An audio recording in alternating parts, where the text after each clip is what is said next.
Hello, everybody. Welcome. I'm doing something a little different today. Now, it's October. We're getting close to Halloween. So, you know what that means. It's time for some scary stories and some scary stuff. So, what I'm going to be aiming for, especially, I was going to start this last night, but it was raining. So we're going to start the spooky part of the channel. Good creepypasta stories, ghost hunting investigations, and, do videos like that. I'm pretty sure y'all will like that. I went to the top rank, and the one that caught my eye for today is the Seer of Possibilities. Sometimes, otherworldly beings find interesting ways to try and contact you. They might use an Ouija board, or maybe come to you in a dream, or sometimes they speak through another person. They each have their own style and preference that's particular to them. The one who contacted Jack spoke to him through his computer, or I guess you could say the communication was through on-screen text. The first time it happened, Jack had been sitting at his computer playing solitaire. A blinking red light from the router indicated that his internet connection was down again. There was at least a weekly occurrence, and Jack was getting used to this spotty internet service. As he moved his cards, the game faded into a solid black screen, and the red text appeared. "Hi, Jack. I need a favor from you. You are a very special person, and I know you'll help me. I can't ask this of just anyone. I really need your help." Jack paused for a second. The router light was still blinking red. Is this some sort of joke? He couldn't help but wondering. Several moments later, the message continued. "Yes, Jack, I know this is weird for you, but I don't want you to worry. This is just a small, easy favor I need. I'll make sure that you're rewarded." Now nearly in a panic, Jack reached around and pulled the internet cable completely from the wall. "Still here, Jack. I don't want to waste any more of your time, so I'll get right to what I need. Tomorrow when you go to work, I need you to move the large potted plant that's next to the elevator on the ground floor. All you have to do is pull it out 3 inches from the wall. If you do that at 8:17, nobody else will be in the area." Jack sat there, refusing to respond, still trying to figure out what was happening. The writing continued. "Look, Jack, I'm asking you because I know you will do it. You won't let me down. You're special. We'll talk tomorrow." Jack pulled the power cord from the wall and the computer went blank. Did that really just happen? He thought. Still shaking from the experience, he took a warm shower and got ready for bed, convincing himself that he'd either had some crazy dream or that it was just some elaborated joke. But who would play that kind of joke on him? He don't really have friends or enemies. He woke up the next morning feeling refreshed. Work would start at 8:30, and Jack was never late. He pulled into the parking lot at 8:10 a.m. Normally he'd just go right in, but the message had told him to move the plant at 8:17 a.m. Was he really going to do it? Overnight, Jack's fear had turned into curiosity. Let's say he moved the plant. He wouldn't be able to do anything wrong or illegal, right? In Jack's mind, the most reasonable course of action was to move the plant. He'd do it. Nothing would happen, and he'd be able to put this whole crazy matter behind him. 1 minute before 8:17, Jack left his car and walked towards the building. He entered the foyer at the exact time he was supposed to. The message was right. Nobody was around. Odd, Jack thought. The building was normally busy at this time of the morning, but this temporary lull had been accurately predicted. "Fine, let's see what happens," Jack muttered to himself. He walked up to the large potted plant placed firmly between the 2 elevators in the in the lobby of the 10-story building. The plant looked like it was a fake, a decoration people passed every day without really noticing. It was heavier than Jack realized. He put some might into his effort and pulled the plant out 3 inches to his best estimate. He stood back and looked at the plant, then looked around the lobby. People were coming in behind him now, and the lobby was starting to fill up again. Nobody seemed to notice the plant was in a slightly different location. Nothing seemed different at all. Jack skipped the next elevator and waited for something. But nothing happened. Finally, Jack entered the elevator and made his way to his 7th floor cubicle, on time like always. If you ever asked Jack's coworkers to describe him, you'd hear words like polite, quiet, respectful, and competent. And while those words were all accurate, they gave little indication of the truth. The truth that Jack really didn't like most people. That's not to say he disliked them, just that he had very little interest in getting to know them or being their friends, save for one. Allie, the girl who sat 2 cubicles down from him, was the only person he wanted to know more about. With her big smile, blonde hair, and beautiful figure, Jack was very interested in learning all about her. Despite his lack of success with women in the past, he was actually doing a fair job getting to know her. Every morning as he passed her cubicle, he'd stop for a chat. The chats were 1 minute at first, then 2 minutes, then several minutes. Jack was surprised that she actually seemed to like him. On this particular morning, their daily conversation lasted only a couple minutes. As they exchanged their morning greetings and talked about Allie's wild night out, the elevator doors opened up behind them. Out hobbled James Bentley, the boss of both Jack and Allie. James's loud complaining could be heard throughout the office. "My damn foot!" "What happened, James?" came the mumbled queries.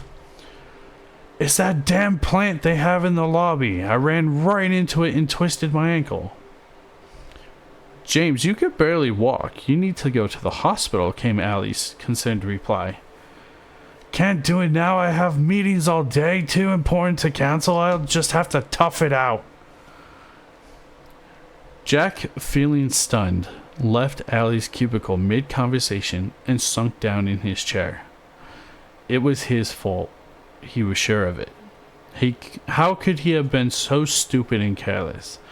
Still no use in worrying about it now. A twisted ankle would heal. Everything would be alright. Upon his return home, Jack went immediately to his computer and turned it on. As soon as the computer booted up, the screen went black and a new message popped up. "How was your day, Jack?" He sat there, staring at the screen, not knowing how to answer. The message on the screen continued, "Actually, I know how your day was, but never let it be said that I'm not polite. You're wondering what's going on. You want to know why James Bentley had to twist his ankle. Well, Jack, this chain of events isn't done playing out. I don't want to tell you too much too soon, but this will all make sense to you in short order. Just go to work tomorrow like you normally do. Don't worry about a thing, Jack. You'll be rewarded. You're special. Talk to you tomorrow." Jack sat back in his chair. What was going on? Who was this sending him messages? Jack's curiosity was fully engaged, and he was almost a bit excited to see what would happen next. The next morning at work started off as any ordinary day. Jack noticed that the plant had been pushed back fully against the wall, probably by the night cleaning crew. James Bentley showed up shortly after lunch, hobbling into the office on his one good foot. "Man, this foot is killing me," Jack could overhear him say, but apparently James still had a meeting he didn't want to miss. It wasn't until around 3 o'clock that Jack saw him again. James, who always seemed to prefer Allie over others, came limping up to her cubicle. "Allie, you're not doing anything right now, are you?" No, nothing that can't wait until tomorrow, I guess." good. Could you please drive me to see my doctor? I probably should have gone yesterday, but I just couldn't get away. This pain is killing me right now, and I don't think I can drive myself. I barely made it here this morning, and I don't think I can even push the gas pedal right now. We can take my car if you want. Yeah, that's fine, James. I don't have a problem taking you. Turning to Jack, she said her goodbye. See you tomorrow, Jackie. She put on her coat and slowly followed James as he struggled down the hallway. She gave a half turn and a shrug in Jack's direction, with a little smile as she walked away. Jack felt even lonelier than normal when she was gone. It was 10 minutes later that they all heard the crash. It was preceded by the loud horn of an 18-wheeler and screeching brakes. The collision itself was a sickening thud of two large metal objects colliding. Even on the 7th floor, it was loud. The office workers grasped and ran to the windows. "Is that James's car?" one of them asked. "Hard to tell you from up here," someone responded. "It's so banged up." The horridly implication of what had just happened came to Jack immediately. No, he thought, this can't be true. Shaking all the way, he ran to the elevator and went down to the ground floor along with several others from the office. Some of them were crying. As they joined the growing crowd around the scene of the accident, Jack couldn't hear the far-off sound of emergency sirens. Looking past the gawkers, he could see that the 18-wheeler had hit James's car broadside. Its driver had been thrown out onto the pavement where he lay motionless. James was sitting in the passenger seat of his car, motionless, surprised look on his bloody face. Jack couldn't tell if he was alive or dead. The driver's side, where Allie was seated, had taken the hit. The space she had been occupying had been impacted to a third of its original size. Allie's head was smashed open and her twisted body was broken and battered. The crowd was stunned. Tears, screams, sirens. That was all Jack could hear. Without going back inside the building, Jack ran to his car and drove home, angry and sad. He made the journey home and to his computer. There the machine sat. He wanted to turn it on, but was afraid of what he'd find out. Was he really the one responsible for Allie's death? The whole chain of events had startled him. He knew he was to blame. Jack reached for the power button, then pulled his hand back. Finally, after several minutes, he found the mental strength to turn it on. The screen flickered and then went black, and the familiar text started appearing on the screen. "No, Jack, it's not your fault. I know you're blaming yourself, but all people die eventually. Some just sooner than others." Jack stared at the screen. He resisted the urge to throw the monitor to the ground. After a moment, the writing continued. "Jack, I'm going to tell you something, and I really need you to seriously consider everything I'm about to say. You thought you were in love with Allie. The truth is, you just wanted to fuck her. And please excuse my language, but every once in a great while, it's best to be blunt. Jack, she wasn't the one for you. She would have made your life miserable. Yes, you would have eventually found the courage to ask her out. She actually was interested in you. She thought you'd make a good project. Sad really for her, not for you. I want you to think back to all the things she told you. Why did her last boyfriend break up with her? Because she cheated on him," Jack mumbled under his breath. "Because she cheated on him, Jack. The same thing would have been done to you. She would have made you happy for about 2 months and then miserable for the next 4 years, sneaking around, laughing at you behind your back, spending all your money. Once you finally got rid of her, you would have been so jaded that you'd never date again. This is true, Jack. I see all future possibilities, the ones that come to pass and the ones that don't. You've seen how she really is, Jack, but you let your lust for her blind you to the truth. Together, you and I made sure you avoided that path. One more thing, Jack. This isn't done playing out yet. There's more to come." "No, fuck you! You killed her!" Jack screamed and threw the monitor from the desk. It landed on the floor and sparked out. Jack got barely any sleep that night, and the next day he wasn't sure he wanted to go to work. But the last words he had been told had piqued his curiosity, and his anger had somewhat subsided.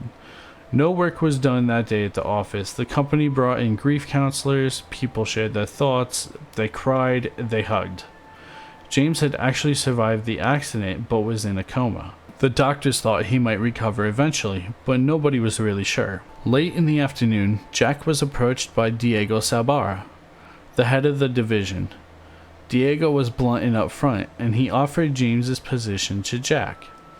Technically, it would be a temporary promotion, but James wouldn't be back anytime soon. Diego promised him that the promotion would be made permanent once enough time had passed. "Let's keep this low-key for now," Diego told him. "I know it might seem quick, but the Lancaster project James was working on can't be stopped. It's too important to the company. I need someone in charge right away. This can't wait." Stunned, Jack accepted the promotion. He left work with a strange mixture of feelings, not really sure how he felt about anything. On his way home, he stopped at the electronics store and bought a new monitor. He made it home and powered up the computer. Once again, the writing came on the screen. "Jack, I want to be the first one to congratulate you. I'm proud of what you have accomplished." Jack stared at the screen. "Jack, I have to ask your forgiveness because I haven't introduced myself yet. I'm called the Seer. Like I told you before, I see what will be, I see what can be. It's a very powerful gift I have, but you know what, Jack? For all my power, I still can't do anything corporal. I can predict, I can see, and with some effort, I can even communicate. But I don't have a body. That's something that was taken from me a long, long time ago. That's why I need you, Jack. I'm an artist of sorts, an artist of human manipulation. You'll be my paintbrush and my canvas. I want you to work with me, Jack. It's all very simple. Just perform simple tasks for me from time to time." Jack was becoming more and more curious. "And Jack, before you give me an answer, I want you to know a couple of things. First off, I'll never lie to you. Secondly, I'll never ask you to do anything which, taken by itself, is wrong or illegal. Yes, bad things will result, and sometimes people die, but they're going to die eventually anyways, right, Jack? And the bad will always be balanced out by something good happening to you." Jack winced at this last idea, but he fought the urge to turn the computer off. The Seer was right. Everyone would die eventually. Why not let something good come of it? And what about never lying to him? If he'd known at that time that Allie was going to die, he would have never gone through with the original favor. But as he thought more about it, he realized the Seer hadn't lied to him, but had only withheld information. Still, Jack wondered if he could trust the Seer. "Work with me, Jack. We'll make incredible things happen. I'm just asking you to perform little tasks from time to time." "Oh, but these little tasks have great consequences. They're going to be beautiful, Jack, and they'll always end with a reward for you. That's the beauty of my art. One single task produces something bad and something good." "Oh, one last thing, Jack. I can see you're having trouble with this. If I stopped talking to you right now, it would take you about 2 weeks to decide to join me. But you know what, Jack? You would join me. That's right, you're going to say yes. So instead of waiting, why don't you just say yes to me now? Let's get started, Jack. All of this is over. You're going to thank me. I promise you." Jack considered what the Seer had just said. His initial feeling of revolt was slowly fading.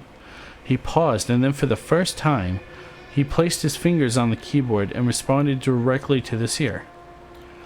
"What do you want me to do next?" As years passed, Jack did every favor the Seer asked of him. And as the Seer had promised, Jack was rewarded for his actions each time. The rewards often came in unexpected and interesting ways. One of the more memorable experiences of Jack happened about 2 years after he first agreed to help the Seer. "Jack, I need you to go downtown tomorrow," the Seer requested. "Enter Garmin's Liquor at exactly 12:37 p.m. A man will ask you a question. The answer you're going to give him is 27. As always, the seer's instructions were simple and direct, yet mysterious. The next day, as requested, Jack entered the store. In front of him, a burly construction worker at the counter filling out a lottery play slip. "Let's see here," said the construction worker. "My birthday, that's the 15th. My wife's birthday, that's the 24th. And my kids' ages 2, 10, and 13. The man scratched his head and looked around, zeroing in at Jack. "Hey buddy, I need another number. You got one for me?" Jack smiled. 27. "Really? I was thinking about playing 35, but you know what? I like your face. Let's go with 27. With that, the man completed his slip and paid for his lottery ticket. "See you, pal," he said happily, and he patted Jack on the shoulder on his way out. Jack tried not to put any more thought into what would happen to this man. "Just let these things play out, Jack. You'll never guess how things end up, so just let yourself be surprised," the seer had advised him. Still, it was impossible not to wonder about these things from time to time. He knew, considering the way the seer worked, there was no way possible that he'd actually help this man. But giving him a losing lottery number? That was too simple for the seer. And he couldn't imagine he'd actually given him a winning number. So that's how Jack was surprised when 2 weeks later, he ran into the same man again, this time at the grocery store. "Hey buddy, it's you. I remember you. Check it out, I won." Indeed, the man looked like $1 million, wearing new clothes, a new gold watch, and a big goofy smile. The man walked right up to Jack. I didn't think I'd ever see you again, but I'm glad you're here. I could have never won without you. Here, let me buy these groceries for you. No, wait. That's not good enough for you. You're my good luck charm. Always gotta treat people right, that's what my mom says." Reaching into his pocket, the man removed his checkbook and promptly wrote Jack a check for $10,000. "It's the least I can do for my good luck charm." After thanking the man and feeling a bit confused by the whole thing, Jack raced home to his computer. After turning it on, this year's writing appeared on the screen. "Well, Jack, how does it feel to be $10,000 richer?" "It feels good, but I can't help but wonder. We've never helped anyone before. Why are we starting now?" Jack asked that question with a tinge of guilt. He never liked to admit that people were being hurt by his actions. But in this case, his curiosity overwhelmed any latent feelings of guilt. "Oh, Jack, we haven't helped anyone? Yes, that man is happy now, but he'll have lost every penny within 2 years. You saw it for yourself. He just gives money away. Old friends, lost relatives, they're all going to come asking him for money. And there will be some very bad investments as well. The stress of losing everything is going to cause his wife to leave him. She'll take the kids too. He'll be alone and broke, a ruined man who would have been much better off if he had never won. You needn't feel bad, Jack. It's the man's own stupidity and greed that would do this to him." Jack felt some regret, but this year's rationalizing and focusing on his own reward always put him at peace of mind. Through the years, no two tasks were ever alike. Sometimes the effects of his actions were direct and easy to see. Other times they caused a chain of reactions so complex that he simply could not follow it. "Go to the county administration building. Park in space number 43 at 4:47 p.m. came one such request. Jack did so, and 2 months later he met Donna, with whom he fell in love and ended up marrying. He wouldn't have even known the two events were even related if he hadn't asked the seer about it. "Jack, when you parked in that space, you caused the person who would have parked there to park in a different spot, but she bumped the car next to her. She barely made a scratch, but she called her insurance agent anyway, causing him to leave the office late. He missed the train home, and while waiting for the late train, he was mugged and stabbed, and he'll never fully recover. The muggers took his credit cards and used them, and Jack, I could keep going with this, but there's another 23 people involved.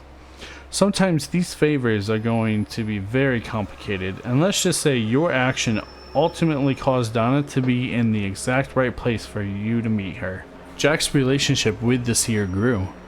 Though remaining mostly mysterious, the Seer divulged enough information over time so that Jack could get a generalized understanding of the Seer's history. From historical references, Jack knew the Seer was thousands of years old. When still alive, the Seer had been a powerful fortune teller and artist who foretold future happenings through paintings. A foolish king who misinterpreted the Seer's prediction and lost a battle as a result had the Seer executed. Unencumbered by physical senses and existing in a lonesome void, the Seer's abilities expanded exponentially. Finally learning to communicate with the living, the Seer began reaching out to those who would respond, including Jack. And of course, the Seer knew everything about Jack. In all, it was much of a friendship as one can have with a dead person, and Jack was grateful to the Seer too. He had a nice job, a nice house, a beautiful wife, and people who respected him.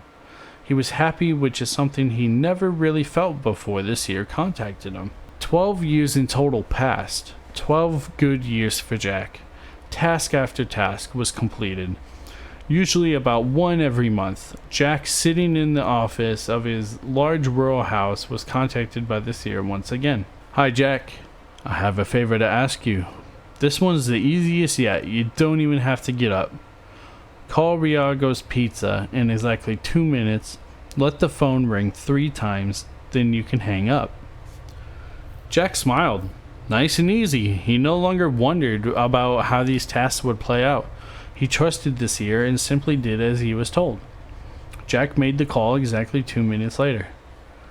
The quietness of the household was broken 30 minutes later by the ringing doorbell. That's odd, Jack thought. Neither he nor Donna were expecting anyone. Jack looked out the people and saw a pizza delivery boy. The logo on his cap said Riago's Pizza. Jack opened the door. "Here's your pizza," said the boy as he thrust it into Jack's hand. "But I didn't order this," Jack argued. "Look, I don't give a damn if you ordered it or not. Mr. Riago told me to take it here, so that's what I'm doing," the delivery boy argued as he looked increasingly annoyed and spat in the bushes. Jack looked at the boy in front of him. He looked to be about 17 years old, and the most noticeable thing about him was his size. He was huge, probably about 6.5 feet tall and very muscular. "It's already paid for by credit card. Just take it because I'm not driving it back." The boy put out his hand for a tip. I don't have any cash on me," Jack told the truth. "Whatever," came the disgusted reply. The boy looked past Jack into the house, then turned and walked slowly to his waiting car, looking over his shoulder as he walked. Jack closed the door and took the pizza to the living room where Donna was watching TV. After explaining what had happened, he excused himself to go to his office, promising to return shortly. Donna opened the pizza and took a piece. "Come back soon, sweetie. This pizza's got all your favorite toppings on it." Donna giggled as she took a bite. Arriving at his computer, the Seer's words appeared on the screen. "Confused, Jack? Don't be. Your neighbor down the road ordered the pizza." Mr. Riago told that boy the correct address, but a ringing phone made it difficult for him to be heard clearly. Still, give the boy credit. He got the street right at least. "So my reward is a pizza?" Jack typed, a little confused. "Yes, Jack, your reward is a pizza, and also the chance to spend a little time with your wife. Go down there, share the pizza, enjoy it. When you're done, make love to Donna. That's not one of your tasks. That's just some advice I think you should follow. Oh, by the way, your neighbors who ordered the pizza are arguing right now over the silly fact that the pizza didn't arrive. Some of the things people argue over amaze me. They really do. Their fight is going to get very heated, but you don't need to worry about that. Go enjoy your night." Jack followed the Seer's advice, cuddled with Donna as they enjoyed their meal, then made love to her on their big, comfortable living room couch. Donna fell asleep on the couch shortly after 11. Jack lay there awake. This latest favor, it just felt odd. Carefully extracting his arm from under Donna, Jack left the living room and headed upstairs. Sitting down at the computer, Jack typed, "Are you there?" "Yes, Jack, I'm always here. I've been waiting for you to come back. That pizza delivery boy, he's quite a specimen, isn't he?" Jack looked quizzically at the screen. The Seer continued. He's a horrible employee. He was hired only 3 days ago, and already Mr. Riaga wants to fire him. But as a physical specimen, he's strong, fast, and very observant. For example, he noticed that you didn't lock the front door after he delivered your pizza. What? Jack said aloud as he started to get up. Sit down, Jack. I need to tell you something important, and locking the door now won't change your situation. Jack slowly took his seat again at the computer, looking behind himself as he did so. You see, Jack, it's true that I never lied to you. Everything I told you is 100% honest. But yes, I've withheld certain facts. You see, I told you that every task causes something bad to happen to someone else and something good to happen to you. But there's a third thing. There's an ultimate goal that each task was working toward. Remember Allie? Of course you do. What you probably don't remember about her is that she was helping to pay her brother's way through college. When she died, he had to drop out. He was going to be a great psychologist, but now he works in a factory instead. That's really too bad for our pizza delivery boy. He could have used a good therapist a few years ago, but that good therapist wasn't there for him. Instead, he got some fruity and quack. And remember a lottery winner? Yes, you do. He was a neighbor to our pizza boy. After he lost all his money, of course, he beat the boy senseless after the boy jumped into the street in front of his car. Quite a traumatic memory for our young lad, and his mother didn't care about that incident, didn't protect the boy at all. She couldn't, not after using all the drugs given to her by her boyfriend, who happened to be one of the muggers who robbed that insurance agent. He bought the drugs with the money he made from the robbery. Do you see now the scope of my artistry? Jack sat, glaring at the monitor. He wanted to get up to check on Donna, but he was too scared to move. The Seer continued. Jack, you've done over 100 tasks for me, and each one has served an ultimate purpose. To psychologically destroy this boy, turn him into a monster, and bring him here tonight. Don't you see, Jack? This involved tens of thousands of people and billions of possibilities. If you had failed to complete even one of the tests, the whole chain would have collapsed. This was orchestrated by me and set in motion by you. Together we've done something wonderful. This is a masterpiece of human manipulation. Our masterpiece. And it all begins and ends with you. 2 perfect points in time. Tonight, wrong address, no tip. This poor boy finally snapped. He's downstairs right now. He's slitting Donna's throat at this exact moment. Jack could hear a short, muffled scream coming from the living room, followed by a gurgling noise. No! Jack screamed and stood up, started to run downstairs. Jack, stop! The voice startled Jack. It was inside his head. For the first time, the Seer was talking to him directly. It was a pleasant voice, a feminine one. You can't do anything. She's already gone. He'll be coming for you shortly, and you can't stop him. But why? Jack cried with tears welling up in his eyes. It's not an artistic masterpiece if it doesn't begin and end with you, Jack. Her voice was soothing. I want you to appreciate the fact that I'm talking to you directly. This requires all of my energy, and as a result, I'll have to rest for several years before I can contact anyone again. That's how special you are to me. Please don't feel bad about this, Jack. I want you to take a moment and enjoy our accomplishment as much as I do. The voice paused briefly and then continued. Do you know, Jack, if I had never contacted you, you would have lived for 85 years. 85 boring, meaningless, and bitter years. And when you died, nobody would have been at your funeral.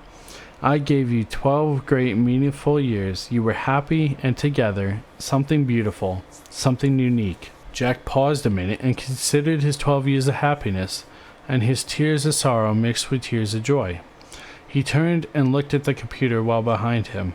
The massive hulk of the demented delivery boy appeared in the doorway, a bloody knife in his left hand. On the screen, the last words from the Seer appeared. Don't you have something to say to me, Jack? Jack wiped his tears and absorbed everything the Seer had just told him. As the Hulk started stepping closer to him, Jack mouthed his final words. "Thank you." Wow. That was a roller coaster, everybody. Holy cow. I enjoyed that. I don't know. How did you guys enjoy that story? Let me know down in the comments if you enjoyed videos like this, if you want more creepypasta stories in the future. If you did enjoy this, smash the like button for me. If you're looking forward to the ghost hunting videos and the creepypastas. But that's it for this one, guys. This was an amazing story. I had fun reading this. I appreciate it. And I'll catch you guys in the next one. Thank you for watching the video. If you guys enjoyed, leave a like and comment down below. And if you're new to the channel, subscribe. It helps me out a lot. Thank you all. Have a great day.